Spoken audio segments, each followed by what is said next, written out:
College முடிச்சு இத்தனை நாள் வீட்டில் இருந்துட்டு திடீர்னு காலேஜுக்கு வர சொன்னதும் எதுக்குடான்னு பார்த்தா டிசியும் மார்க் ஷீட்டும் தரேன்னு சொன்னாங்க. சரி ஓகே, நானும் என் ஃப்ரெண்டும் போயிட்டு அப்படியே மிரரில் ஒரு வீடியோ எடுத்துகிட்டு போயிட்டு இருந்தோம். காலேஜை ரொம்ப நாள் கழித்து பார்க்குறோமே அப்படின்லாம் எங்களுக்கு எதுவுமே ஃபீல் வரல. லீவ் முடிஞ்சு காலேஜ் வர மாதிரி தான் இருந்துச்சு. மேம் லேபில் வெயிட் பண்ண சொன்னாங்க. லேப் வந்து பார்த்தா இந்த சிலுக்கிங்க உட்காந்துருந்தா.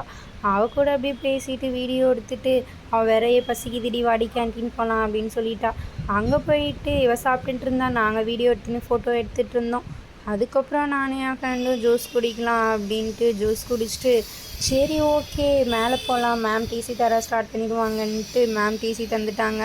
டிசி தந்துட்டு சைன் பண்ணிவிட்டு மேம் கூட கொஞ்சம் நேரம் பேசி டைம் ஸ்பெண்ட் பண்ணிவிட்டு ஓகே மேம் நான் போயிட்டு வரேன் அப்படின்னு சொல்லிட்டு நான் கிளம்பிட்டேன். என் ஃப்ரெண்டு ஒர்க்குக்கு பர்மிஷன் போட்டு வந்தா, அதனால் அவள் அப்படியே கிளம்பிட்டா. நானும் இப்படி வந்துட்டேன்.